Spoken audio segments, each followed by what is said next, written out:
Marcus Wellington sat in the leather chair that had belonged to his wife, the one she'd found at an estate sale 7 years ago in Yonkers. Anna had dragged him to the viewing on a Sunday morning, insisting the chair had character. He'd laughed at her, then told her character was just another word for old. Now he couldn't bring himself to replace it, even though the armrest sagged and the cushion held the permanent impression of someone who would never sit there again.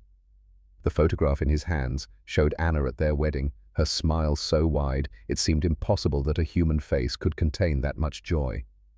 3 years since the cancer took her. 3 years of learning to braid hair and pack lunches and answer questions about heaven that he didn't have answers for. 3 years of being both mother and father to a 7-year-old girl who still sometimes called out for mommy in her sleep. Down the hall, Zoe slept peacefully, clutching the stuffed elephant Anna had given her on her 4th birthday. The last gift her mother ever gave her. Marcus had tried once to wash it, but Zoe had screamed so loud that Mrs. Evelyn Carter from next door had knocked to make sure everything was all right. The elephant stayed dirty after that, carried everywhere, its grey fur matted from years of desperate love. The clock on the wall read 11:47. Marcus should have been asleep an hour ago. His shift at Ashford Properties started at 6 in the morning, and the subway from the Bronx to Manhattan didn't run on sympathy for tired single fathers. But sleep came harder these days, like his body knew that the quiet hours after Zoe went to bed were the only time he had to remember what it felt like to be something other than a parent. The doorbell shattered the silence.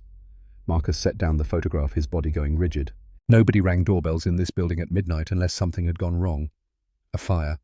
A break-in. Police looking for someone who wasn't him, but might decide he'd do just fine anyway. He'd lived in this neighborhood long enough to know that a black man opening his door to strangers after dark was playing a game where the house always won.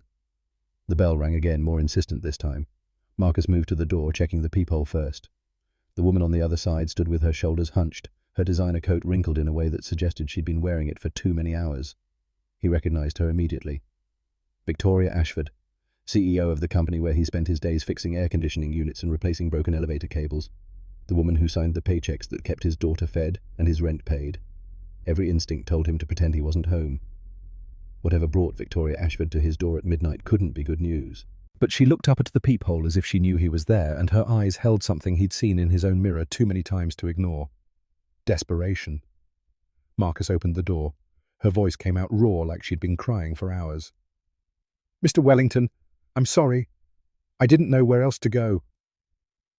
The formal address felt wrong in the narrow hallway of his building where the paint peeled in strips and the overhead light flickered every few seconds. He wanted to ask how she'd gotten his address, but the answer was obvious. Employee files. She probably had access to everything about him, from his social security number to his daughter's school records. "Ms. Ashford." He kept his voice neutral, his hand still on the door.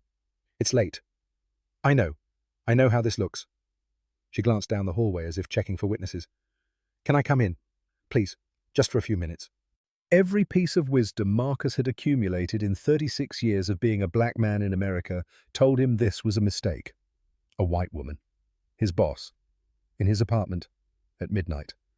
The kind of situation that could get twisted into something ugly faster than he could explain. But Victoria Ashford stood in his hallway looking like she might collapse, and Marcus had never been good at turning away people who needed help.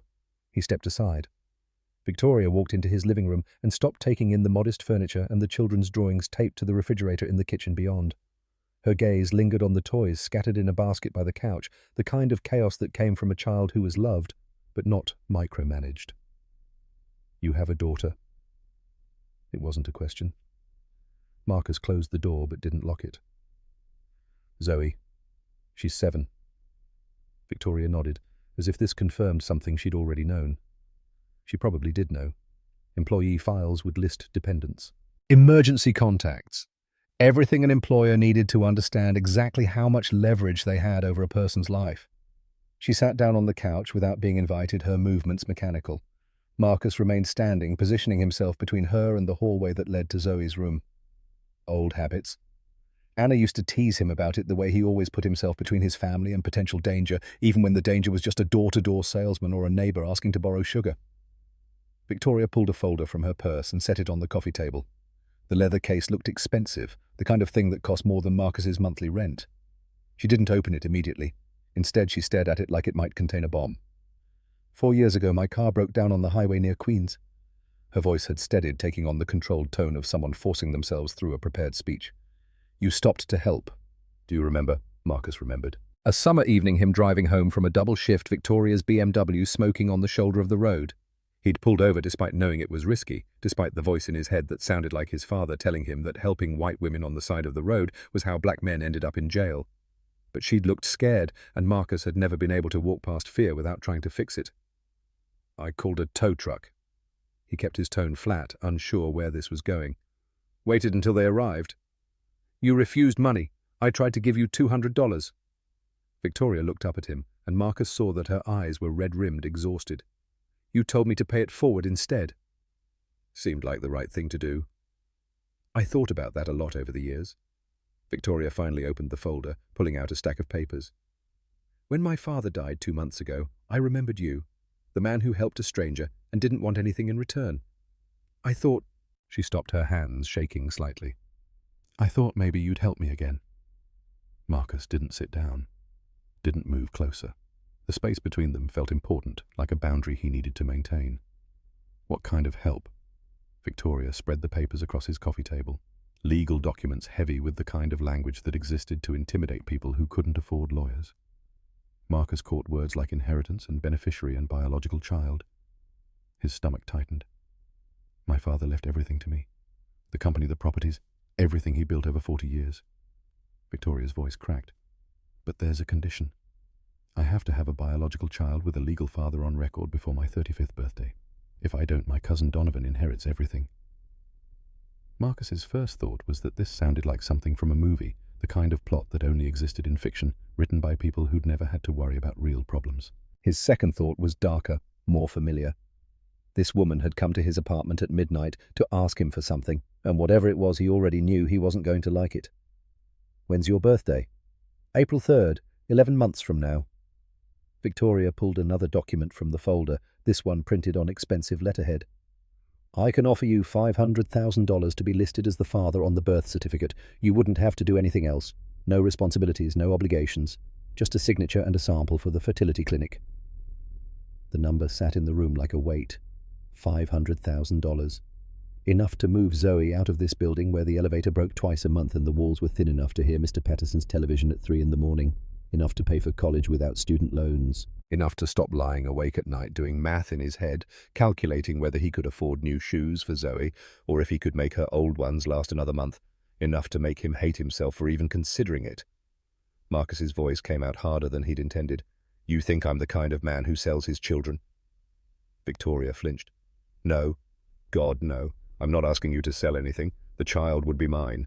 Legally, financially, in every way that matters. You'd just be a donor with a legal record. A donor. Marcus laughed, but there was no humor in it. That's a nice word for it. Clinical. Makes it sound like I'd be doing you a favor instead of signing away a piece of myself for money. Mr. Wellington. Do you understand what you're asking me? He stepped closer now, and Victoria leaned back slightly. Good. Let her be uncomfortable. I'm a black man in America. You want me to sign a legal document saying I fathered a child I'm not raising. Do you have any idea what that looks like? What people would assume about me? Victoria's face had gone pale. I would sign documents, legal protections. You'd never be held responsible. On paper. Marcus's hands clenched at his sides. Sure, on paper I'd be protected, but paper doesn't stop social services from showing up at my door if you change your mind. Paper doesn't stop a judge from deciding I owe child support. Paper doesn't stop your cousin from using this against me if he decides I'm a threat. Donovan wouldn't. You don't know what he'd do, and neither do I. Marcus moved to the door, his message clear. I'm not interested in your offer, Ms. Ashford. I think you should leave. Victoria stood, but she didn't move toward the door. Instead, she stayed frozen in the middle of his living room, and Marcus watched as something shifted in her expression. The controlled CEO mask cracked, revealing the desperate woman underneath. Please. The word came out broken. I've spent the last 2 months trying to find another way. Anonymous donors won't work because the will requires a legal father on record. I can't trust anyone in my circle. They'd use it for leverage, for power, for shares of the company. You're the only person I've ever met who helped me without wanting something in return. I want something now. I want you to leave my home. Victoria's shoulders sagged. She gathered the papers with shaking hands, stuffing them back into the folder without care for their order. Marcus opened the door, holding it wide, but she stopped before crossing the threshold. "I'm not a bad person." Her voice was barely audible. "I know this sounds insane. I know what I'm asking is wrong. But if I lose the company, Donovan gets everything I've built, every building I developed, every deal I closed, every employee I protected. Gone. All of it. Given to a man who's spent his entire career trying to prove I don't deserve what my father gave me." Marcus had heard variations of this story before. Rich people problems? The kind of struggles that only existed when you had enough money to worry about inheritance instead of rent. He should have felt nothing. Should have closed the door and gone back to his chair and his photograph and his memories of a woman who'd never had the luxury of worrying about anything beyond making it to her next paycheck. But something in Victoria's voice reminded him of the way Zoe sounded when she woke from nightmares about her mother. That same quality of fear that came from losing something you couldn't get back. He almost closed the door. Almost. But words came out instead. "If you really wanted my help, you'd have to accept my condition first." Victoria turned, hope flickering across her face. "Anything. Name your price." "Not a price."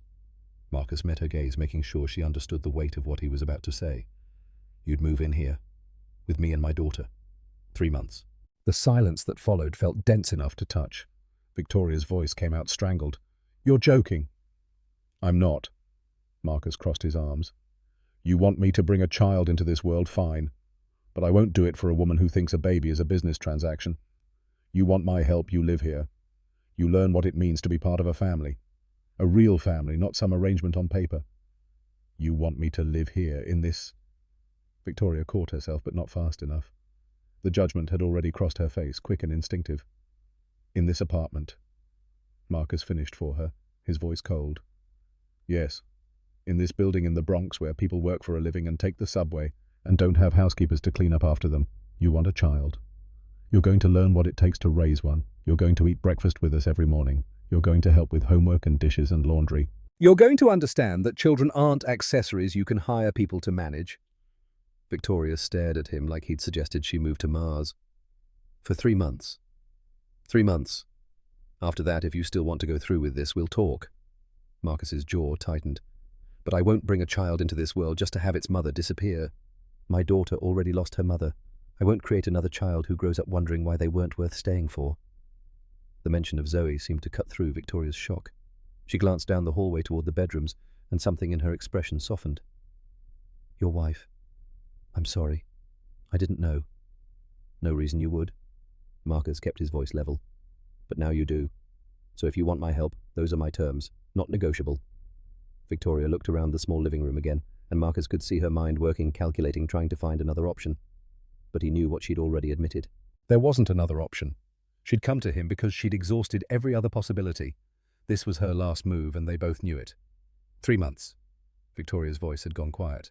"And then we talk about whether you're ready to be a mother, whether you understand what you're asking for." Marcus moved back to the door. "But I'm not promising anything beyond that. You could live here for 3 months and I could still say no." "That's not fair." "Fair?" Marcus almost laughed.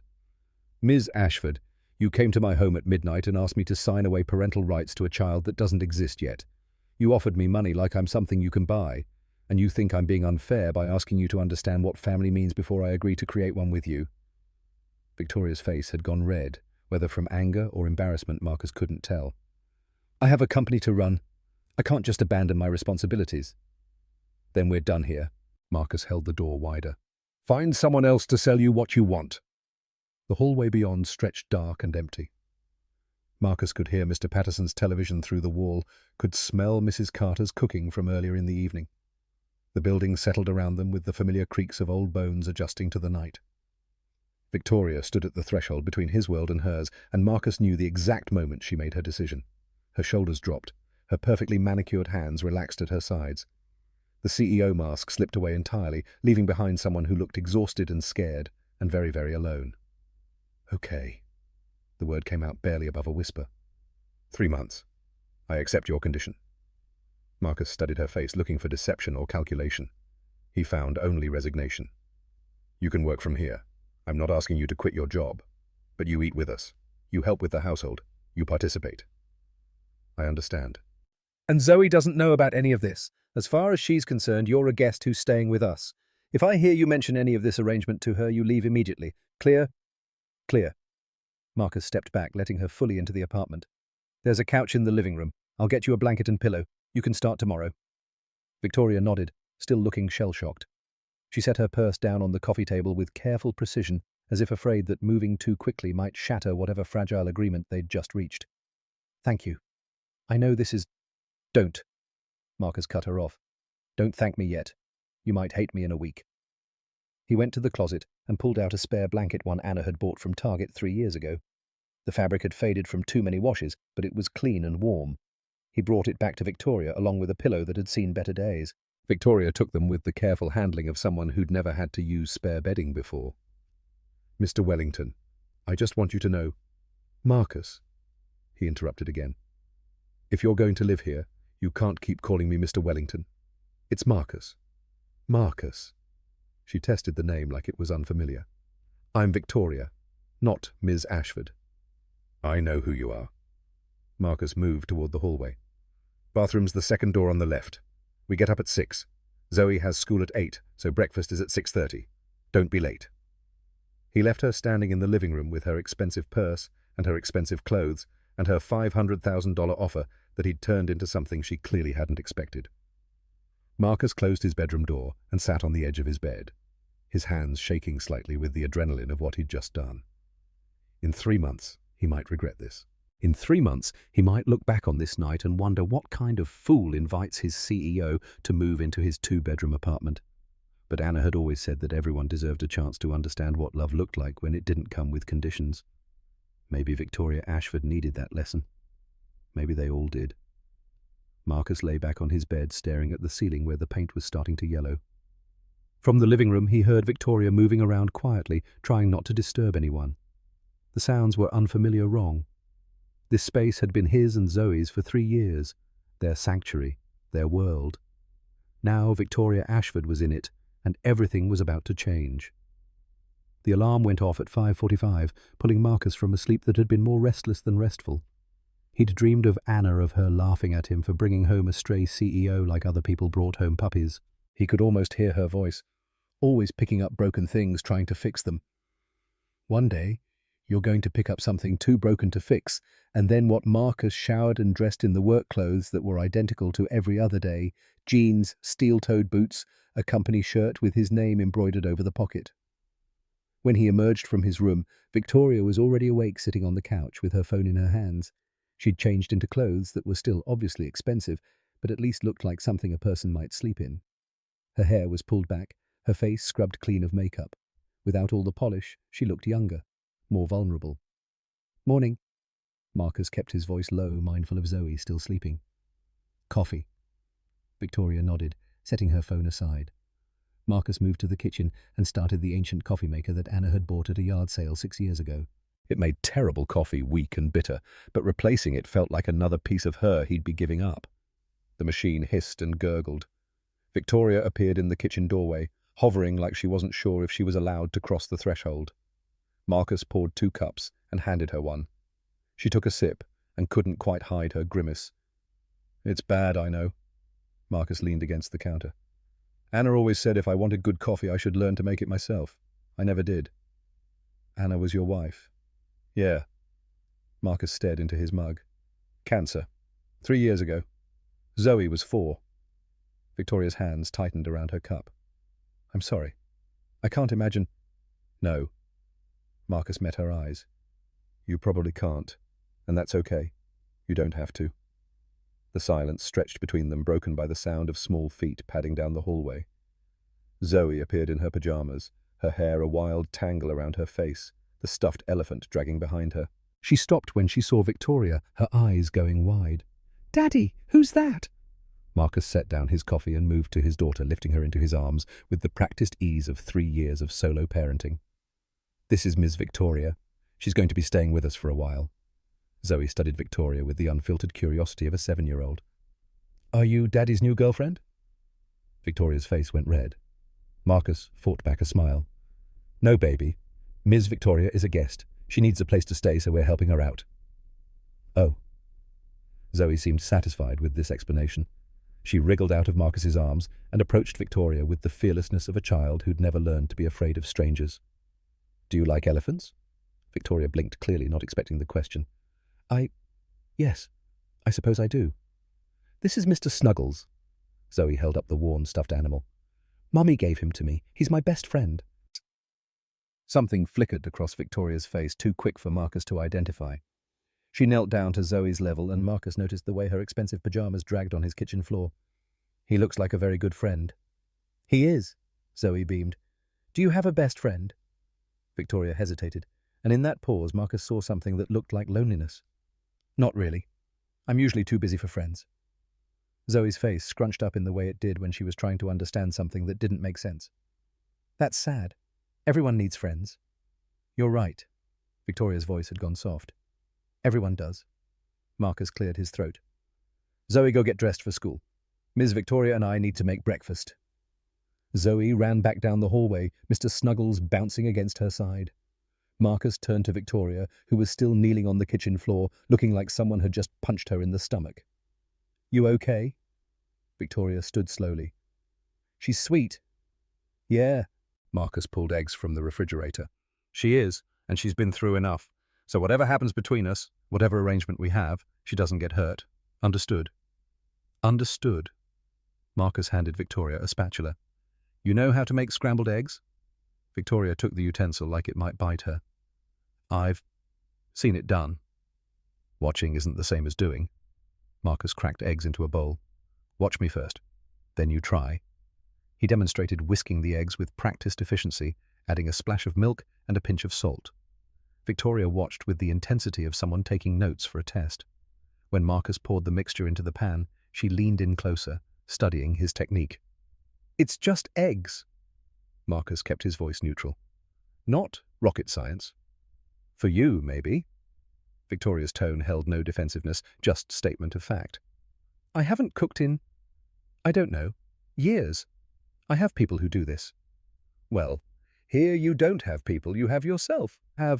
Marcus stirred the eggs, watching them begin to solidify. "In this house, everyone contributes. Zoe sets the table. I cook. You're going to learn to do both." Victoria nodded, still watching the eggs like they held secrets. Marcus finished cooking and plated 3 portions. Victoria carried them to the small dining table while Marcus called Zoe back out. His daughter appeared in her school uniform, her hair still a disaster. "Come here, baby. Let me fix that." Marcus sat Zoe down and worked through her tangles with gentle patience. Victoria watched from her seat, her expression unreadable. They ate in relative silence. Zoe chattered about a project at school, about her teacher, Mrs. Henderson, who was nice but strict about a boy named Tyler who always stole her crayons. Marcus listened with the half-attention of a parent who'd heard similar stories 1,000 times but knew they mattered anyway. Victoria ate her eggs mechanically, saying nothing. Zoe kept glancing at her like she was a puzzle that needed solving. "Ms. Victoria," Zoe's voice cut through the breakfast sounds. "Why don't you have a family?" Victoria's fork stopped halfway to her mouth. Marcus tensed, ready to redirect, but Victoria answered before he could intervene. "I have family. I have a cousin. And I had a father, but he died recently." "Oh," Zoe's face fell. "I'm sorry. It's sad when people die. My mummy died too." "I know." Victoria's voice had gone thick. "Your daddy told me." "Do you miss your daddy?" Victoria set down her fork. "Sometimes. It's complicated." "Why?" "Zoe," Marcus interrupted gently. "Finish your breakfast. We need to leave in 15 minutes. Zoe obeyed, but Marcus saw Victoria's hands shaking slightly as she picked up her fork again. The questions of a child. So innocent. So devastating. Anna had always been better at fielding them, at finding the right words that were honest without being cruel. Marcus just did his best and hoped it was enough. After breakfast, Zoe brushed her teeth while Marcus grabbed his work bag.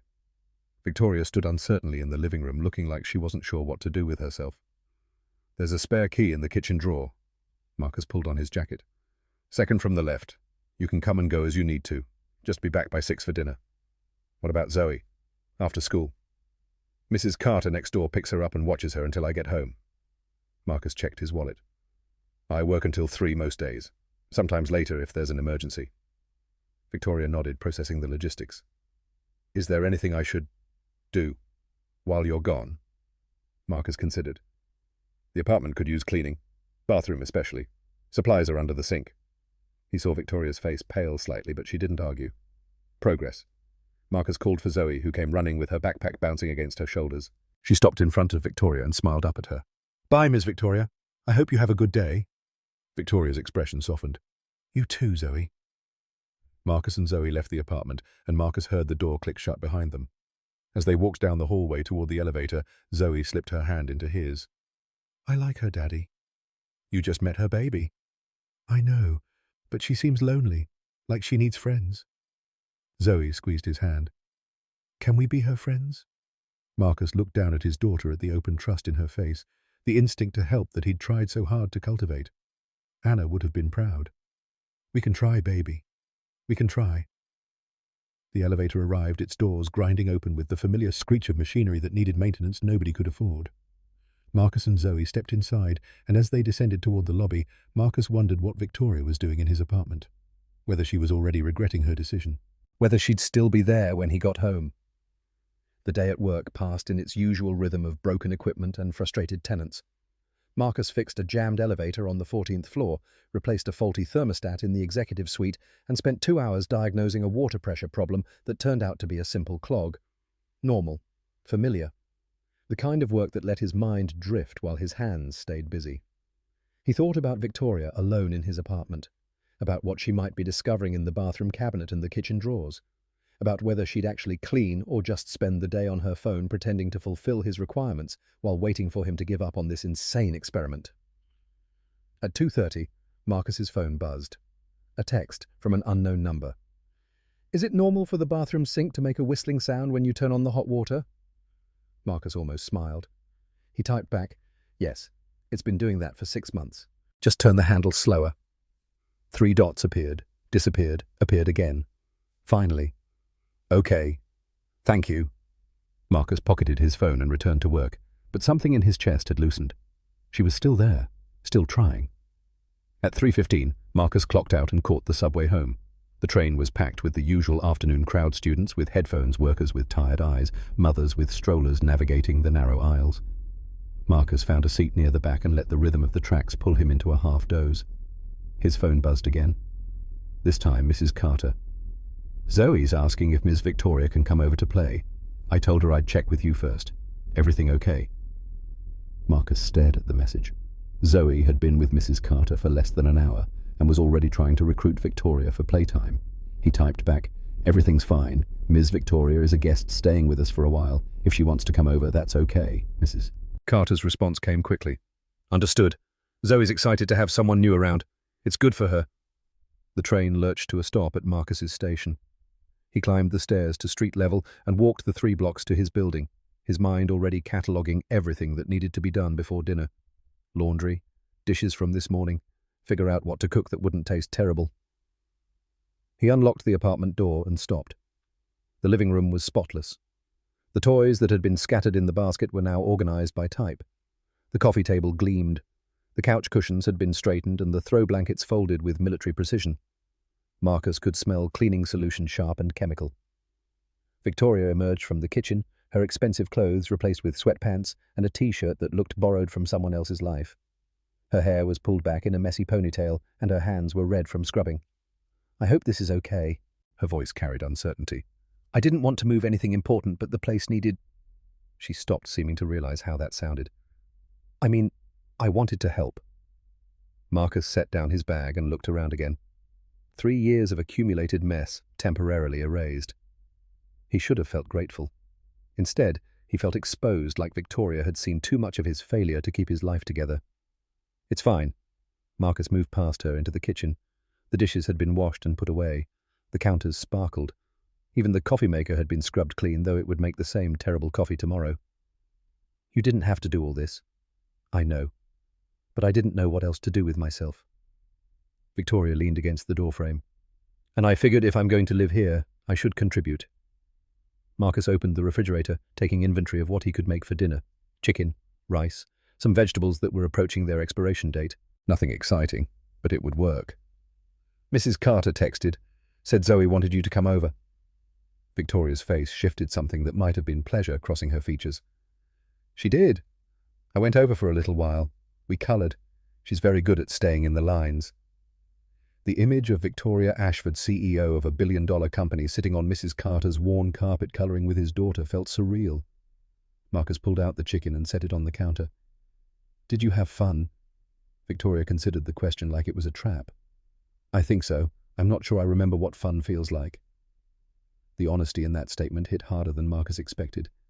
He turned to look at her, really look at her, and saw someone who'd forgotten how to be anything except successful. "Then we're going to have to fix that." "How?" Marcus handed her a cutting board and a knife. "First lesson, how to dice an onion without crying." The onion made Victoria cry anyway. Marcus watched her hack at it with the determination of someone who'd never held a knife for anything more complicated than cutting a steak. Tears streamed down her face as she attacked the vegetable like it had personally offended her. "Slower." Marcus moved beside her, guiding her hand. "You're bruising it. That releases more of the sulfur compounds. Makes it worse." Victoria's jaw clenched with frustration, but she adjusted her technique, slowing down. The pieces came out uneven, some chunks the size of dice, and others barely more than pulp, but it was progress. Marcus swept them into a pan with oil already heating on the stove. "Now what?" "Now you watch them." Marcus handed her a wooden spoon. "Keep them moving. They should turn translucent, not brown. Brown means you burned them." Victoria stood over the pan with the focus of a surgeon performing a critical operation. The onions sizzled and popped. She stirred with careful precision, and Marcus saw her flinch every time oil splattered near her hand. This woman who commanded boardrooms and made million-dollar decisions was terrified of cooking onions. The door opened and Zoe burst in with Mrs. Carter behind her. His daughter's face lit up when she saw Victoria at the stove. "Miss Victoria's cooking." "Learning to cook." Marcus accepted Zoe's hug. "How was school, baby?" "Good. We learned about fractions and I got 100 on my spelling test." Zoe pulled a paper from her backpack, waving it triumphantly. "See, all the words right." Marcus examined the test with the appropriate level of pride. "That's my girl. Go wash your hands for dinner." Zoe ran off down the hallway.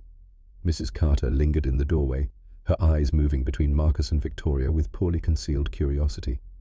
The older woman had been their neighbor for 5 years, had helped with Zoe countless times, and Marcus knew she was dying to ask questions. "Thank you for watching her, Mrs. Carter." "Any time, you know that." Mrs. Carter's gaze settled on Victoria, who was still focused on the onions. "Nice to have some help around here, I imagine." Marcus caught the undertone. Mrs. Carter was protective of them, had been since Anna died. Any new woman in Marcus's life would have to pass her inspection, and Marcus could see that inspection happening in real time. "Victoria's staying with us temporarily. A favor for a friend." The lie came easier than it should have. Mrs. Carter nodded slowly, clearly not believing him, but willing to let it slide.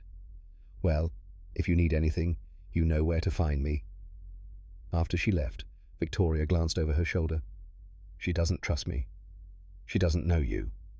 Marcus checked the chicken in the oven. "Give her time." "How much time do I have?" 3 months. The bitterness in Victoria's voice was new. Marcus let the question hang while he plated rice and vegetables. They ate dinner with Zoe, filling the silence with stories about her day, about the friend who'd shared her lunch when Zoe forgot hers, about the substitute teacher who let them have extra recess. Victoria listened with an attentiveness that seemed genuine, asking follow-up questions that made Zoe beam. After dinner, Victoria washed dishes without being asked. Marcus supervised Zoe's homework at the table, helping her work through math problems that seemed designed to frustrate second graders. When Zoe finished, she looked at Victoria with hopeful eyes. "Can you read me a story tonight?" Victoria's hands stilled in the dishwater. "I don't know if I'd be very good at it." "Please, Daddy always does voices, but maybe you do different ones." Marcus met Victoria's gaze over Zoe's head. He could see the panic there, the uncertainty, but he also saw something else. The tiniest flicker of want. "You can say no." Marcus kept his tone neutral. "Zoe will understand." Victoria dried her hands on a towel. "Okay, I'll try." 20 minutes later, Marcus stood outside Zoe's bedroom door, listening to Victoria read The Paper Bag Princess, with a stilted delivery that gradually smoothed into something almost natural. She attempted different voices for the dragon and the princess, and Zoe's giggles filtered through the door. When the story ended, Marcus heard Zoe's sleepy voice. "That was good. Will you read again tomorrow?" "If you want me to." "I do. Good night, Miss Victoria." "Good night, Zoe." Victoria emerged from the bedroom with a dazed expression. Marcus had retreated to the couch, pretending he hadn't been eavesdropping. She sat down in the chair Anna used to love, and for a moment neither of them spoke. She asked if I have any children. Victoria's voice was quiet. I told her no. She said I'd be a good mum because I do nice voices. Marcus watched emotions play across Victoria's face, too quick to identify individually, but adding up to something complicated. Kids are honest, sometimes brutally so. She also asked why I look sad all the time. Victoria's laugh had no humour in it. I didn't know how to answer that. What did you say? That sometimes grown-ups have problems that are hard to explain. Victoria leaned back in the chair, her body language suggesting exhaustion that went beyond the physical. She told me that when she's sad, she hugs Mr. Snuggles and it helps. Then she offered to let me borrow him if I needed to. The image of Zoe offering her most precious possession to a virtual stranger made Marcus's chest tight. His daughter had inherited Anna's instinct for finding wounded things and trying to heal them. Sometimes Marcus worried that instinct would get her hurt. Other times, like now, it reminded him why the world needed people like her. You didn't take him, I hope? God, no. I told her Mr. Snuggles should stay with her. Victoria rubbed her eyes. But it was sweet. She's a good kid. Yeah. Marcus let the silence stretch. She is. Victoria's phone buzzed from where she'd left it on the coffee table. She glanced at the screen, and her expression hardened. Marcus saw the name before she could hide it. Donovan Ashford. You don't have to answer. I know. But Victoria picked up the phone anyway, stepping into the kitchen for privacy. Marcus heard her voice low and controlled. What do you want, Donovan? The conversation lasted less than 2 minutes. When Victoria returned, her face had gone pale. Problem. He knows I'm not at my apartment. He had someone check. Victoria's hands clenched at her sides. He asked where I was. I told him it wasn't his business. Marcus's stomach tightened. Donovan Ashford, CFO of the company where Marcus fixed elevators and unclogged drains. A man with resources and connections, and apparently a habit of tracking his cousin's movements. What did he say? That the board is concerned about my stability, that disappearing without explanation looks irresponsible. Victoria's voice shook slightly. He's positioning himself as the reasonable one, the stable choice if I can't handle the pressure. Is he right about the board? Probably. Victoria sank back into the chair. I've been CEO for 2 months. My father's death left a power vacuum and Donovan's been circling since the funeral. Any sign of weakness and he'll pounce. Marcus processed this information, fitting it into the larger picture of what Victoria had gotten herself into. So, what are you going to do? What I've always done. Work harder. Prove I'm capable. Victoria met his gaze. But I can't do that from here, can I? Not without raising suspicions. You can work remotely. It's not the same. People notice when the CEO isn't in the building. They talk. Donovan will use it against me. Victoria's frustration bled through every word. I accepted your condition, but I'm realizing I might have agreed to something impossible. Marcus leaned forward, elbows on his knees. Nothing's impossible. It's just harder than you expected. That's easy for you to say. Your job doesn't depend on appearing strong and in control every second of every day. The words hung between them, sharp with accusation. Marcus felt his jaw tighten. You're right. I just fix things when they break. Much simpler. Victoria flinched. I didn't mean... Yes, you did. Marcus stood. You meant exactly that. I'm just the help. My problems are small because my world is small. That's not fair. Fair. Marcus's voice rose slightly. Then he checked himself, mindful of Zoe sleeping down the hall. You came to my home asking for help. I gave you a condition and you accepted. Now you're realizing it's harder than you thought and you want to renegotiate. But that's not how this works. Victoria's face reddened. I'm trying. I cleaned your apartment. I read to your daughter. I'm doing everything you asked. For one day. Congratulations. Marcus moved toward the hallway. You have 98 more to go. Think you can manage? He left her sitting in Anna's chair and retreated to his bedroom, closing the door with more force than necessary. Inside, Marcus sat on his bed and pressed his palms against his eyes. Anna's voice echoed in his memory. You always expect too much from people. Not everyone can be as strong as you need them to be. But Marcus hadn't asked Victoria to be strong. He'd asked her to be present, to understand what it meant to be part of something bigger than herself. If she couldn't manage that for 3 months, how could she possibly be a mother for 18 years? Sleep came slowly. Marcus lay in the dark, listening to the building settle around him, and wondered if he'd made a terrible mistake. The next week passed in a rhythm that felt both foreign and strangely natural.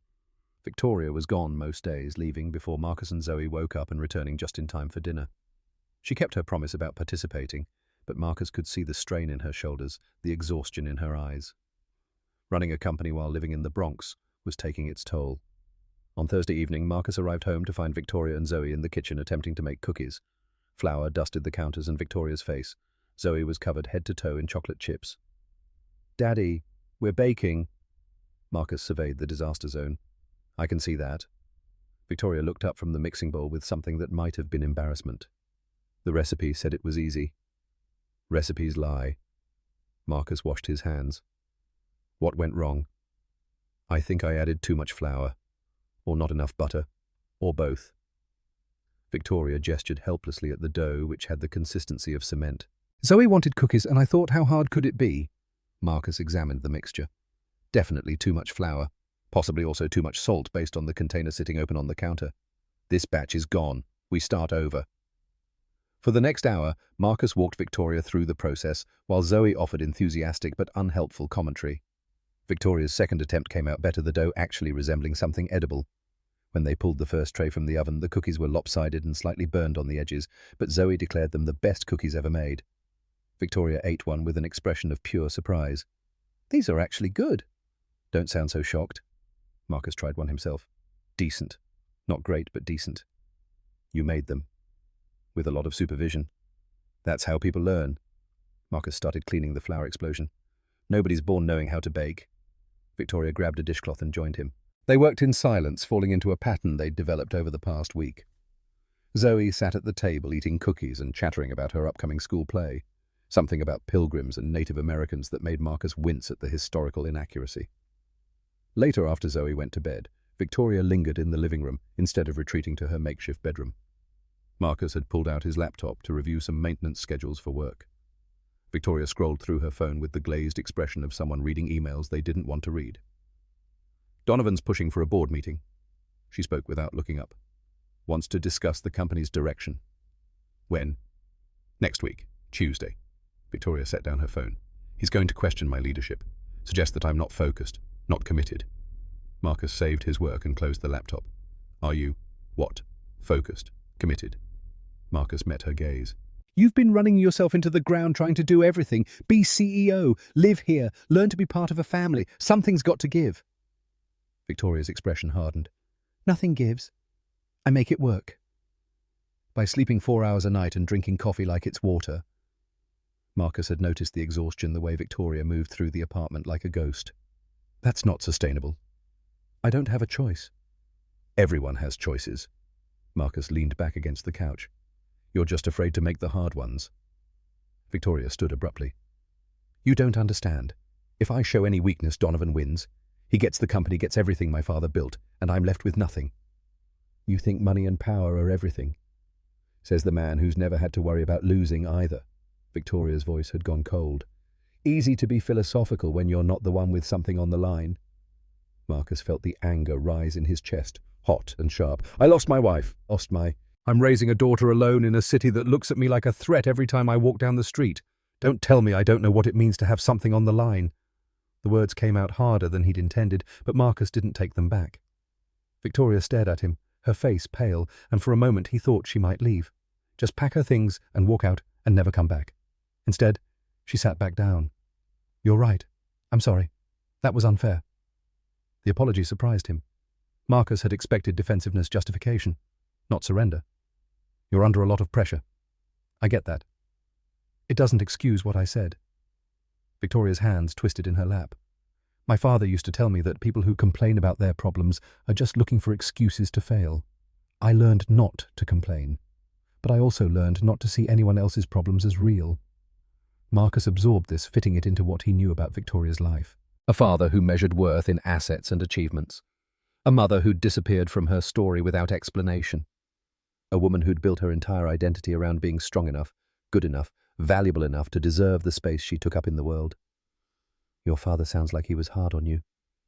"He was hard on everyone." Victoria's voice went distant. "My mother left when I was 7. Just walked out one day. My father told me it was because I wasn't worth staying for, that if I'd been better, smarter, more lovable, she would have fought to keep me. Marcus's stomach turned. That's not... I know. Victoria cut him off. Intellectually, I know it's not true, but knowing something and feeling it are different things. I've spent my whole life trying to be good enough that people won't leave, good enough that I deserve to exist. The raw honesty in her voice made Marcus's anger evaporate. He thought about Zoe asking why Victoria looked sad all the time. This was why. It was because Victoria had been taught that her worth depended on her productivity, her success, her ability to never show weakness or need or human fragility. Zoe asked me something today. Victoria's words came slowly, carefully. She wanted to know if I was lonely. I told her no, but she didn't believe me. She said I have lonely eyes. Then she asked if that's why I came to stay with you and Daddy. Because I needed friends. What did you tell her? The truth. That yes, I needed friends. That I'd forgotten how to have them. Victoria looked at Marcus directly. She offered to teach me. Said it's easy. You just have to be nice and share your cookies. Marcus felt something shift in his chest. Zoe has a gift for making complicated things simple. I wish it were that simple. Victoria's phone buzzed again, but she ignored it. I don't know how to do this, Marcus. Any of this. I don't know how to be part of a family. I don't know how to let people close without measuring what they want from me. And I definitely don't know how to be a mother to a child who'll need more than I know how to give. The vulnerability in her admission felt seismic. Marcus weighed his words carefully. Nobody knows how to be a parent before they become one. Anna and I were terrified when Zoe was born. We read all the books, took all the classes, and the second they put her in our arms, we realized none of it mattered. We were going to mess up. We were going to make mistakes, and we'd have to figure it out as we went. But you had each other. You weren't alone. No. Marcus's throat tightened. We weren't.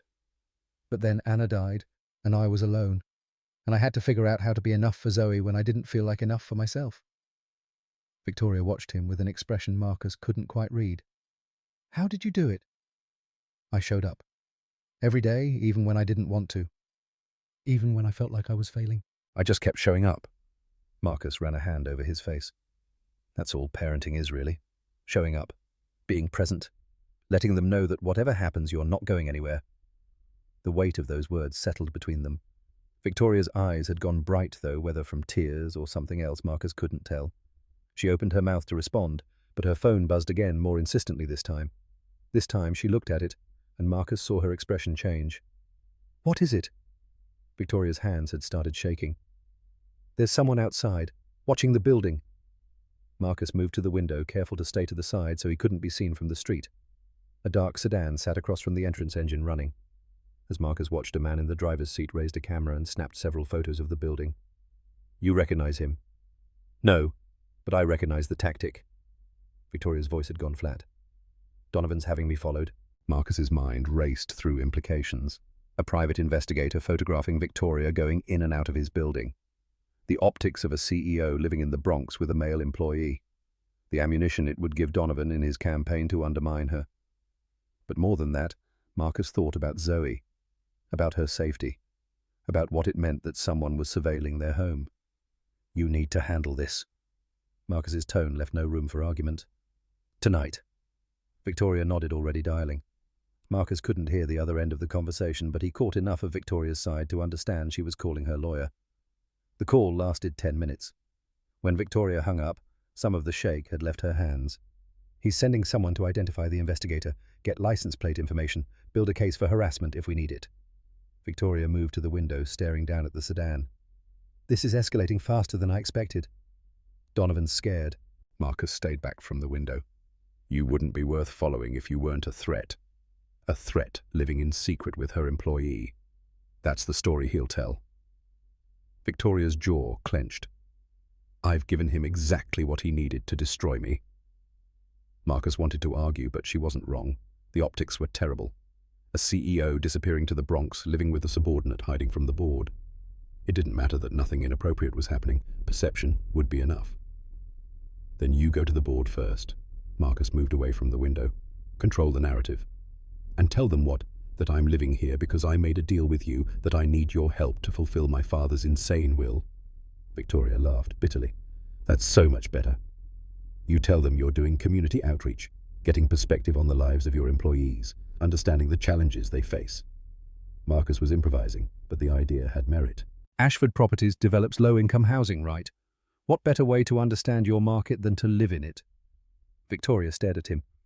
That's actually not terrible. Corporate spin. Make your weakness look like strength. Marcus shrugged. I don't like it, but if it keeps Donovan from using this against you, it's worth considering. Victoria pulled out her phone again, typing rapidly. Marcus watched her transform in real time, the vulnerable woman from moments ago disappearing behind the CEO mask. It was impressive and deeply sad in equal measure. I'm scheduling a meeting with my communications director, first thing tomorrow. Victoria's fingers flew across the screen. We'll craft a statement. Get ahead of whatever Donovan's planning. Good. Victoria looked up from her phone. Thank you for thinking of that. I was so focused on the problem I couldn't see the solution. That's what happens when you're too close to something. Marcus headed toward the hallway. Get some sleep. Tomorrow's going to be rough. He left Victoria in the living room, her phone still glowing in the darkness. In his bedroom, Marcus stood at the window and looked down at the sedan. The investigator was still there, patient and persistent. Marcus thought about calling the police, but what would he say? Someone's taking pictures of a public street. Not illegal, not even unusual in a city where surveillance was everywhere. But it felt invasive, threatening, like the walls around the small world he'd built for himself and Zoe were being tested, probed for weaknesses. Marcus pulled the curtains closed and got ready for bed. He lay awake for a long time, listening to the sounds of the building. Somewhere around 2 a.m, he heard Victoria moving around the living room. He almost got up to check on her, but something stopped him. She needed to figure out how to handle her own insomnia. The next morning, Victoria was gone before Marcus woke up. A note on the counter in her precise handwriting. Early meeting. We'll try to be back for dinner. Thank you for last night. Marcus showed the note to Zoe over breakfast. His daughter read it carefully, her lips moving as she sounded out the bigger words. Miss Victoria says thank you. What did you do, Daddy? Helped her with a problem. What kind of problem? Marcus spread peanut butter on toast, measuring his words. Sometimes grown-ups have work problems that are complicated. Miss Victoria's dealing with some of those. Zoe accepted this with the easy trust of childhood. I'm glad she's staying with us. I like having her here. Yeah. Marcus handed Zoe her toast. Why's that? Because she needs us. Zoe said it like it was the most obvious thing in the world. And it's good to help people who need you. You taught me that. Marcus's chest tightened with pride and fear in equal measure. His daughter had learned the lesson too well. Someday, that instinct to help would get her hurt, and Marcus wouldn't be able to protect her from it. You're right, baby. It is good to help people. Marcus smoothed down Zoe's hair. But you also have to know when to protect yourself, when to say no. Did you say no to Miss Victoria? At first. Then I changed my mind. Why? Marcus thought about that question. Why had he changed his mind? Why had he opened his door to a woman who could complicate his life in ways he couldn't fully predict? Because sometimes people need a second chance, a chance to learn how to be better. Zoe nodded solemnly. Like when Tyler stopped taking my crayons after I told him it made me sad. Exactly like that. They finished breakfast, and Marcus walked Zoe to school. The investigator's sedan was gone, but Marcus felt eyes on him anyway. Paranoia or justified caution, he couldn't tell. At the school entrance, Zoe hugged him tight. Love you, Daddy. Love you too, baby. Have a good day. Marcus watched her disappear into the building before heading to work. The subway was crowded, pressing him against strangers who avoided eye contact with practiced skill. Marcus thought about Victoria heading to her office about the meeting she'd scheduled about the battle she was fighting. At work, Marcus's supervisor caught him in the hallway. Gerald Thompson had been with Ashford Properties for 20 years, had survived 3 CEOs, and had the kind of institutional knowledge that made him invaluable. Wellington, need to talk to you. Marcus followed Gerald into the maintenance office, a cramped space filled with tools and work orders. Gerald closed the door and turned with an expression Marcus couldn't read. Word is, you know Ms. Ashford, the CEO. Marcus's stomach dropped. We've met. That's not what I'm hearing. Gerald crossed his arms. I'm hearing she's been staying at your place. That true? The question hung in the air. Marcus weighed his options. calculated the risks of truth versus lies. Gerald was fair, but he was also loyal to the company. Whatever Marcus said here would find its way to someone with authority. She's a guest, temporarily. Gerald's eyebrows rose. A guest? Yeah. Marcus held his ground. She needed a place to stay. I had space. That's all there is to it. You understand how that looks? Employee and CEO living together. Gerald's tone wasn't accusatory, just concerned. People are talking, Marcus, and talk like that can cost you your job. Is that a threat? It's a warning. Gerald leaned against his desk. I like you. You do good work. But this company's going through some changes. Power struggles at the top. You don't want to get caught in the crossfire. Marcus absorbed this information. Gerald was telling him something important, something beyond the surface warning. What changes? CFO Ashford's been asking questions. About you. About your work history. About your daughter. Gerald's expression darkened. That man doesn't ask questions without a reason. Whatever you're mixed up in, be careful. After Gerald left, Marcus stood alone in the maintenance office, his mind spinning. Donovan Ashford asking about Zoe, the investigator outside his building, Victoria's growing paranoia about being watched. The pieces were forming a picture Marcus didn't like. He pulled out his phone and texted Victoria. We need to talk, tonight. It's important. The response came back immediately. Okay, I'll be home by 6. Marcus spent the rest of his shift distracted, making mistakes he usually never made. A misconnected wire, a stripped bolt. Gerald noticed, but didn't comment, just watched Marcus with the concerned distance of someone who'd seen this story play out before. At 3 o'clock, Marcus clocked out and headed home. The sedan was back parked in a different spot, but still obvious to anyone who knew to look. Marcus didn't acknowledge. It didn't give whoever was inside the satisfaction of knowing they'd been noticed. Mrs. Carter had Zoe in her apartment when Marcus arrived. Through the door, he could hear his daughter laughing at something on television. Marcus knocked, and Mrs. Carter answered, her expression carefully neutral. Everything all right, Marcus? Fine. Just been a long week. Mrs. Carter's eyes searched his face. Your guest settling in okay? The emphasis on guest carried layers of meaning. Marcus forced a smile. She's adjusting. Good. Zoe seems fond of her. Mrs. Carter stepped aside so Zoe could run to Marcus. But you be careful. That woman's got trouble written all over her. Marcus wanted to defend Victoria, but Mrs. Carter wasn't wrong. Trouble had followed Victoria to his doorstep and showed no signs of leaving. He thanked Mrs. Carter and took Zoe home, where they started on homework, while Marcus tried to figure out how to explain to Victoria that Donovan was investigating not just her, but them. Victoria arrived at 6:15, looking exhausted but composed. She'd changed into casual clothes at some point, though even her casual clothing cost more than Marcus's monthly salary. Zoe greeted her with enthusiastic affection, showing off a drawing she'd made at school. That's beautiful. Victoria examined the picture with genuine interest. Is that Mr. Snuggles? And you and Daddy and me. We're at the park, Zoe beamed. I'm going to put it on the fridge. After Zoe ran off, Victoria turned to Marcus. You said we needed to talk. After dinner, when Zoe's in bed. Victoria nodded, understanding the need for privacy. They moved through the evening routine with practiced efficiency. Dinner dishes, homework check, bedtime story. Victoria had improved at reading her voices, getting more confident, her delivery more natural. When she emerged from Zoe's room 40 minutes later, Marcus was waiting on the couch. Victoria sat in Anna's chair, bracing herself. What happened? Marcus told her about Gerald's warning, about Donovan's inquiries, about the questions that had been asked regarding Zoe. With each detail, Victoria's face grew paler. He's building a case against me, not just professionally, personally. Victoria's voice shook. He's going to paint me as unstable, inappropriate. He'll say I'm endangering your daughter by involving her in my problems. Is he wrong? The question came out harsher than Marcus intended, but he needed to hear her answer. Victoria flinched but met his gaze. I don't know. Maybe. I came here thinking I could keep my problems separate from your life, but Donovan's making that impossible. Victoria stood pacing. I should leave. Tonight. Before this gets worse. And go where? Back to your penthouse, where he can keep tabs on you more easily? Marcus leaned forward. Running doesn't solve the problem. Neither does staying. Victoria's hands clenched. He's threatening your job, Marcus, your livelihood, how you support Zoe. I can't be responsible for that. Marcus thought about his daughter asleep down the hall. about the life he'd built for them in this small apartment with its bad coffee and creaky floors, about what he'd risked to help someone who'd forgotten how to help themselves. "You're not responsible for Donovan's choices, only your own." Marcus met Victoria's eyes. "So choose. Do you want to fight him, or do you want to let him win?" Victoria stopped pacing. "If I fight, he'll come after you harder. He'll find ways to hurt you, hurt Zoe. Let me worry about that." "No."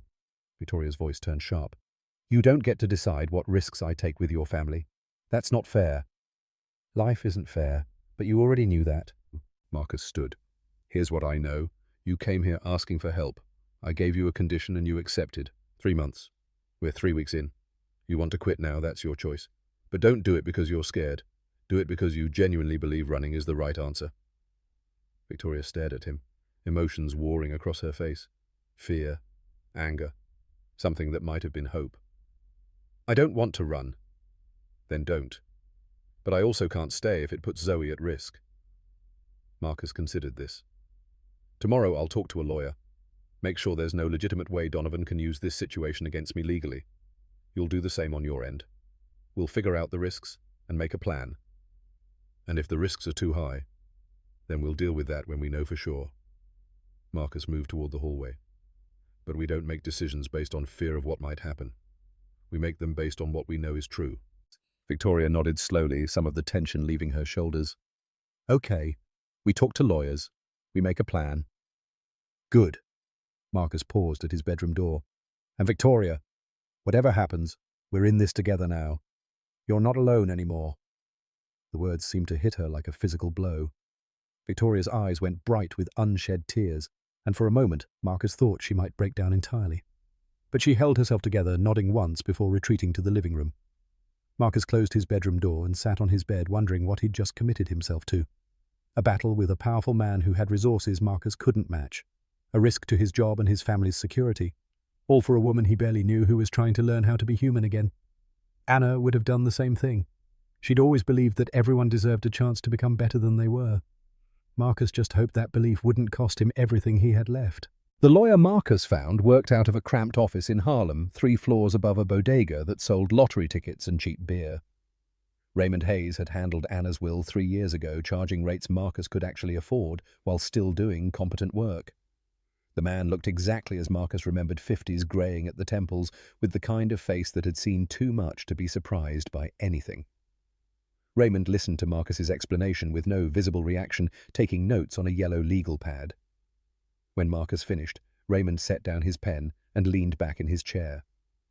"So, let me make sure I understand. Your CEO came to your apartment, offered you $500,000 to father her child, and you countered by demanding she live with you for 3 months. That's the summary, yes." Raymond's mouth twitched. "Marcus, I've known you for 3 years. This is the most insane thing I've ever heard you do. I'm aware. Good. Because we need to address just how many ways this could go wrong." Raymond picked up his pen again. "First, the company's fraternization policy. You read your employee handbook? Not recently. Employees who engage in romantic or personal relationships with supervisors can be terminated. Both parties." Raymond tapped his pen against the pad. "Now, you're not technically in a romantic relationship but living together. That's going to be hard to defend as purely professional." Marcus had anticipated this. "She's a guest. I'm providing temporary housing as a favor." "To your boss. Who's paying you for this favor?" "She offered. I refused." Raymond's eyebrows rose. "You refused $500,000? I asked for something different." "Right. 3 months of playing house." Raymond made another note. "Here's the problem. If Donovan Ashford wants to make trouble, he can argue that you're coercing Victoria. That you leveraged your position as someone she came to for help to extract concessions." Marcus's stomach tightened. "That's not what happened. Doesn't matter. It's what a lawyer could argue happened." Raymond leaned forward. "Marcus, you're a black man in America. You know how this works. The optics of you having any kind of arrangement with a wealthy white woman who's also your employer, that's ammunition in the wrong hands." The words confirmed Marcus's deepest fears. He'd known the risks intellectually, but hearing them stated plainly made them real. "So what do I do?" "Document everything. Every interaction, every conversation, every agreement. Get it in writing." Raymond pulled out a blank contract form. "We're going to draft a housing agreement. Victoria pays rent. Fair market value for the area. That makes her a tenant, not a guest. It establishes a legal relationship that has nothing to do with your employment. She won't like that. She'll like it better than getting dragged through a harassment lawsuit. Raymond started writing. How much is rent in your building for a two-bedroom? Marcus told him. Raymond's expression suggested he thought the number was depressingly low, but he wrote it down anyway. They spent the next hour working through details, lease terms, security deposit, house rules. Raymond transformed Marcus's informal arrangement into something that could withstand legal scrutiny. This doesn't solve all your problems. Raymond handed Marcus the draft contract, but it gives you cover. If Donovan comes after you, you can show that this is a standard landlord-tenant situation, nothing inappropriate. And my job? Can he still get me fired? Possibly. But it's harder if you can demonstrate that the living arrangement is separate from your employment, that you're not receiving special treatment at work, that your performance hasn't changed. Raymond steepled his fingers. Have you asked for promotions? Raises, better shifts? No. Good. Don't.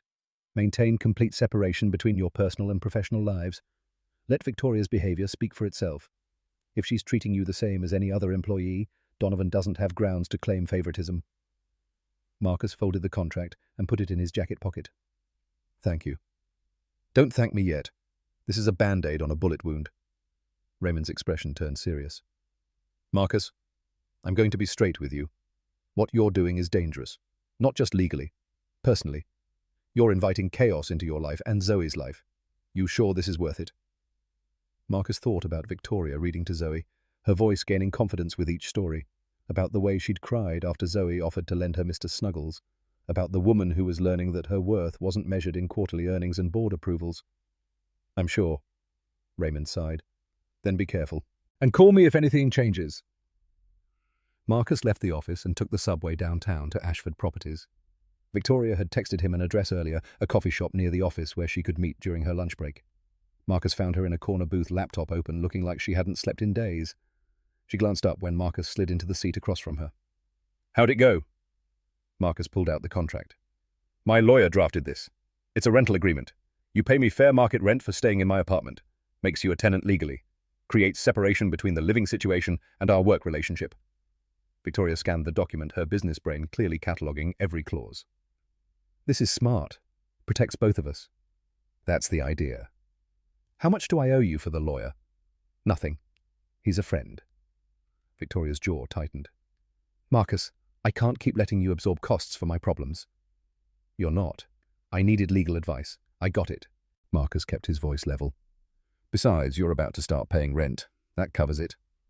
Victoria pulled out a pen and signed the contract without hesitation. Her signature was aggressive, confident, the mark of someone used to signing important documents. When does this start? Retroactive to when you moved in, which means you owe me 3 weeks of back rent. Victoria did math in her head. I'll write you a check tonight. Cash is fine. I don't carry that much cash. Marcus almost smiled. Of course she didn't. People like Victoria moved money through apps and wire transfers, not bills in a wallet. Then a check, but it goes in my bank account. No charitable donations to some fund you create. Actual rent. Understood? Victoria closed her laptop. I met with my lawyer this morning. She's concerned about Donovan's investigation. She thinks he's looking for evidence of impropriety. Anything he can use to paint me as unstable or unfit for leadership. Your lawyer have suggestions? Transparency. She wants me to go to the board voluntarily, explain the living situation before Donovan can weaponize it. Victoria's hands wrapped around her coffee cup. Frame it as an initiative, understanding our tenants by living as they do. That's what I suggested. I know, and it's good advice, but it requires me to admit vulnerability, to acknowledge that I need to learn from people below my station. Victoria's voice carried self-awareness without self-pity. My ego doesn't like it. Your ego will survive. Victoria's mouth quirked in something almost like a smile. Probably. My lawyer's drafting a statement for the board meeting next week.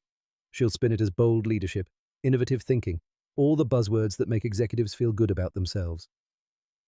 Marcus watched her transform back into the CEO, the mask sliding into place. You don't have to do that with me. Do what? Pretend. Put on the armor.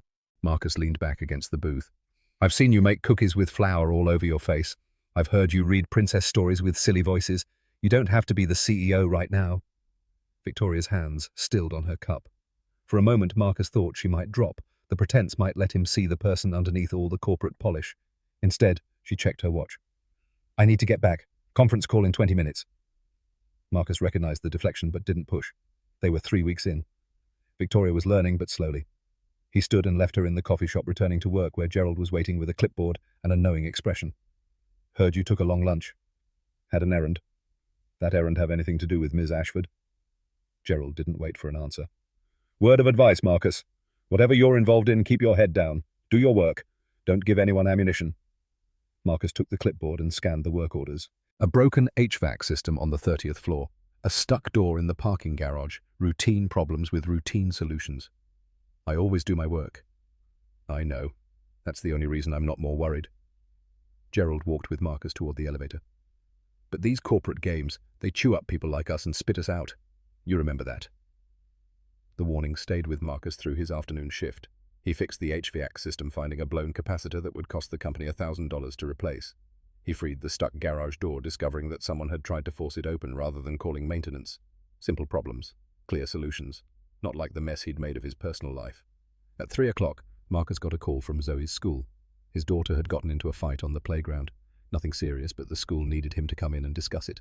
Marcus's chest tightened as he drove to the elementary school, trying to imagine what could have prompted Zoe to hit another student. Principal Morrison met him in the main office, her expression sympathetic but firm. Mr. Wellington, thank you for coming in. Zoe's in the conference room with Mrs. Henderson.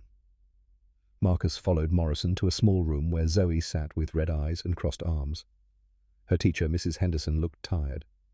Marcus sat down next to his daughter, searching her face for injury. You okay, baby? Zoe nodded but didn't speak. Principal Morrison took a seat across from them, folding her hands on the table. Zoe hit Tyler Thompson during recess, gave him a bloody nose. Morrison's tone was carefully neutral. According to witnesses, Tyler said something that upset Zoe. She reacted physically. Marcus looked at his daughter. What did Tyler say? Zoe's voice came out small and angry. He said Ms. Victoria is your girlfriend, and that's why Mommy died. Because God needed to make room for her. Marcus's vision went red for a moment. He forced himself to breathe, to stay calm, to not storm out of this office and find Tyler Thompson's parents. Beside him, Zoe was crying now, silent tears streaming down her face. That's not true, Daddy. I know that's not true. But he kept saying it and everyone was laughing and I just got so mad. Marcus pulled Zoe into his arms, letting her cry against his shoulder. Over her head, he met Principal Morrison's eyes. I understand why Zoe reacted, but we have a zero-tolerance policy on violence. Morrison's sympathy was genuine, but unchanging. She'll be suspended for 2 days, starting tomorrow. What about Tyler?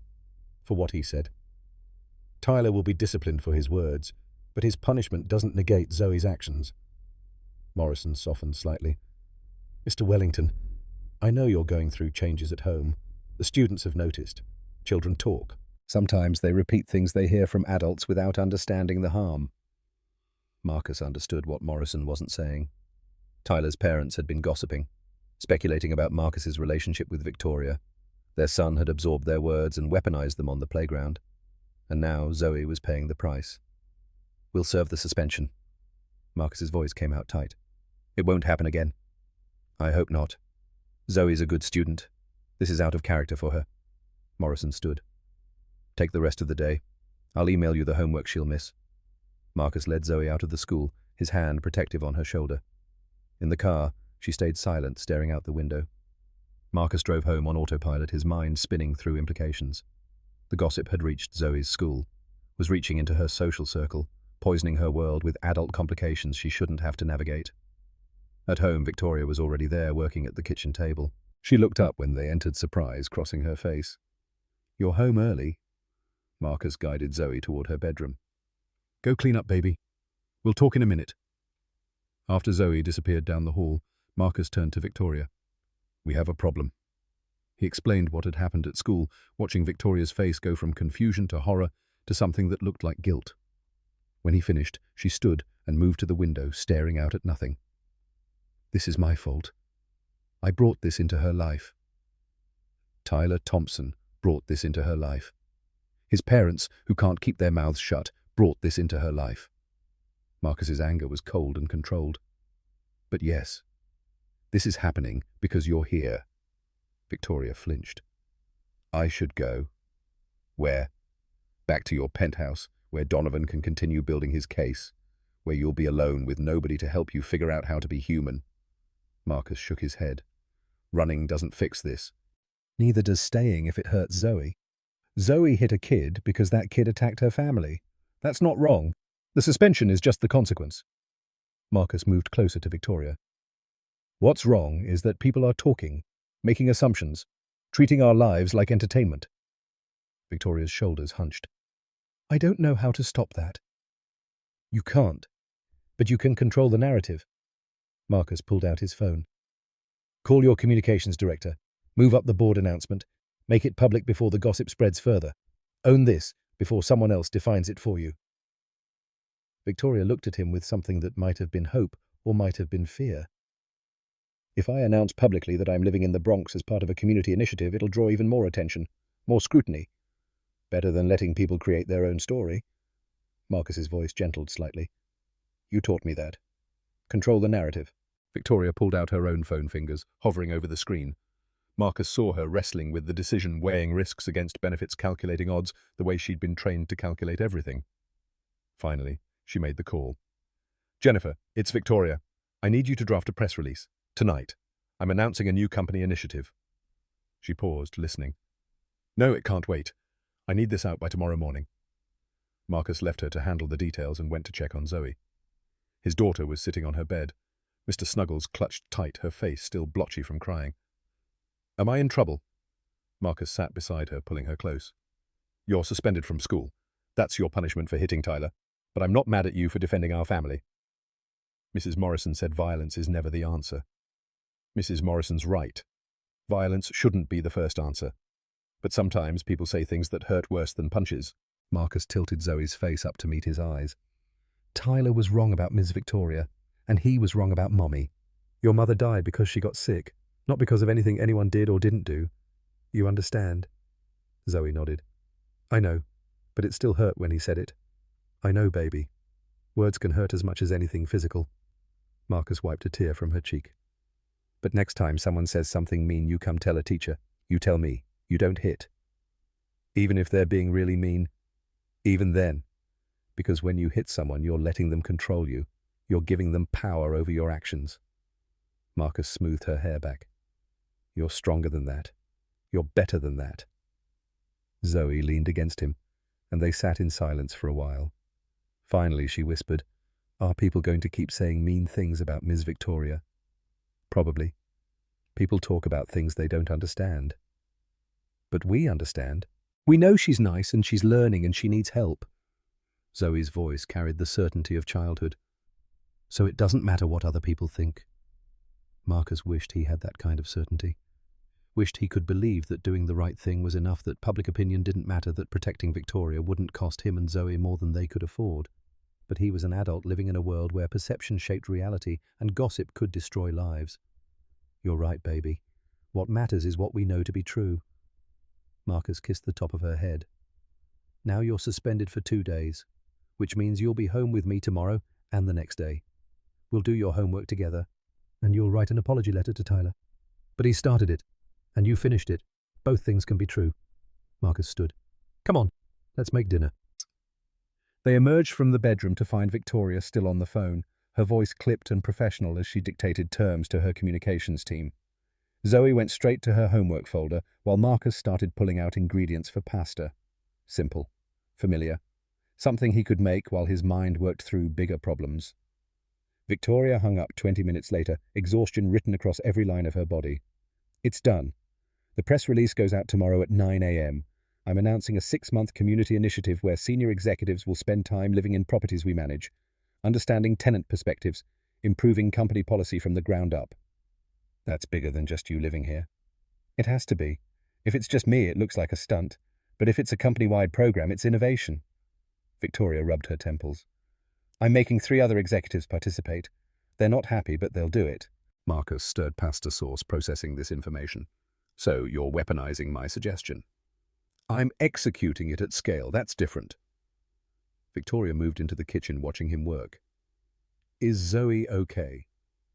She will be. Kids are resilient. Marcus tasted the sauce, added more garlic. But this is going to keep happening. People are going to talk, make assumptions. Zoe's going to hear things. I know. And I'm sorry. Victoria's voice cracked slightly. I never wanted to hurt her. Intent doesn't matter as much as impact. Marcus turned off the stove. But we're in it now, so we deal with it. Dinner was quiet. Zoe picked at her food, still processing the day's events. Victoria ate mechanically, clearly exhausted, but forcing herself to participate. Marcus filled the silence with observations about his day, carefully edited to remove anything that might worry Zoe further. After dinner, Zoe asked Victoria to read to her. Marcus watched Victoria's surprise morph into something softer, and the two of them disappeared down the hallway while Marcus cleaned up. He could hear Victoria's voice through the door, steadier now, more confident in the rhythm of the story. When Victoria emerged, she found Marcus on the couch reviewing Zoe's homework assignments for the next 2 days. She sat in Anna's chair, and for a while they existed in companionable silence. I talked to my lawyer about the will. Victoria broke the quiet carefully. Asked her to review the exact wording of my father's conditions. Marcus looked up from the homework. And there's more flexibility than I thought. The will requires a biological child with a legal father on record. But it doesn't specify marriage, doesn't require cohabitation, just genetic material and legal acknowledgement. Victoria's hands twisted in her lap.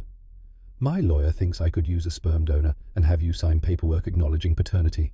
No pregnancy required on my end. Marcus set down the papers. You'd use a surrogate, or adopt the embryo myself later.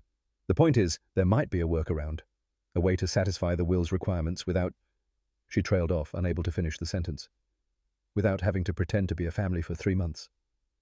Yes. Victoria met his eyes. I know that was the deal. I'm not trying to back out. But I also don't want to keep disrupting Zoe's life. Today proved that my presence here has consequences. Maybe we need to reconsider the approach. Marcus thought about the contract in his pocket, about Raymond's warnings, about Gerald's concern. Thought about Zoe crying in the principal's office, and Victoria's growing exhaustion, and the investigator in the sedan, who was probably still parked outside his building. The whole point of the 3 months was for you to learn what family means, to understand what you'd be creating. Marcus's voice was gentle but firm. Taking a shortcut defeats that purpose. But at what cost? Victoria's frustration bled through. Zoe got suspended because of me. You're risking your job because of me. Your entire life is being upended because I showed up at your door with an impossible request. That was my choice. I could have said no. But you didn't. And I'm grateful. But I'm also realizing that my problems don't exist in a vacuum. They spill over. They contaminate everything they touch. Victoria stood pacing. Maybe the right thing to do is to find another solution. Stop dragging you and Zoe through my mess. Marcus watched her spiral, recognizing the pattern. When things got hard, Victoria's instinct was to run, to protect herself by cutting ties before anyone could get close enough to hurt her. She'd learned it from a mother who left, and a father who taught her that dependence was weakness. You know what Zoe said to me today? Marcus's words stopped Victoria's pacing. She said it doesn't matter what other people think, because we know the truth. We know you're a good person who's trying to learn how to be better. Victoria's eyes went bright. She said that she's 7. She sees things simply. Good people, bad people, people who need help. Marcus stood and moved closer to Victoria. She's not wrong. You are trying. That counts for something. Even if trying isn't enough. Trying is always enough. It's just not always easy. Marcus held her gaze. 2 months left. That's all. Then we reassess. But don't quit because it got hard. Don't prove your father right by running when things get complicated. The mention of her father hit its mark. Victoria's spine straightened, her jaw set. I'm not running. Good. Because Zoe would miss your bedtime stories. Victoria's expression cracked into something that might have been a smile. I've gotten better at the voices. You have. The moment stretched between them, fragile and important. Marcus saw Victoria wrestling with vulnerability, saw her wanting to say something more but not knowing how. Finally, she just nodded and retreated to the living room, to her laptop and her emails and the familiar comfort of work that could be controlled. Marcus went to his bedroom and lay awake for a long time, listening to the building settle. Around midnight, he heard Victoria moving around, her insomnia as predictable as his own. He thought about going out there offering to talk, but something held him back. Victoria needed to learn how to sit with discomfort, how to exist in uncertainty without immediately trying to fix or flee from it. The next morning, Marcus woke to find Victoria already dressed and ready to leave. She'd left a check on the counter for 3 weeks of back rent, the amount precise to the dollar. Zoe emerged from her room still in pajamas, the reality of suspension not yet fully processed. No school today.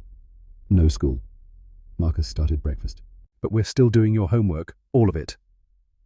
Zoe made a face, but didn't argue. After Victoria left for work, Marcus settled in for a day of enforced father-daughter time. They worked through math problems and reading comprehension. They wrote the apology letter to Tyler, with Marcus guiding Zoe toward genuine remorse rather than hollow words. By lunch, Zoe was restless. "Can we go to the park?" Marcus hesitated. The park meant potential encounters with other parents, other opportunities for gossip and questions. But keeping Zoe locked in the apartment felt like letting the rumors win. "Yeah, we can go to the park." They walked the 4 blocks to the small playground near their building. The space was mostly empty on a weekday morning, just a few toddlers with their caregivers and one older kid on the swings.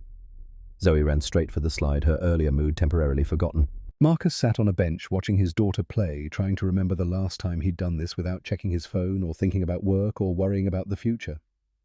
Anna used to scold him for it, for always being mentally somewhere else, even when his body was present. She'd made him promise to pay attention to Zoe, to really see her, to understand that childhood was brief and irretrievable. He'd kept that promise after Anna died, but lately he'd been slipping.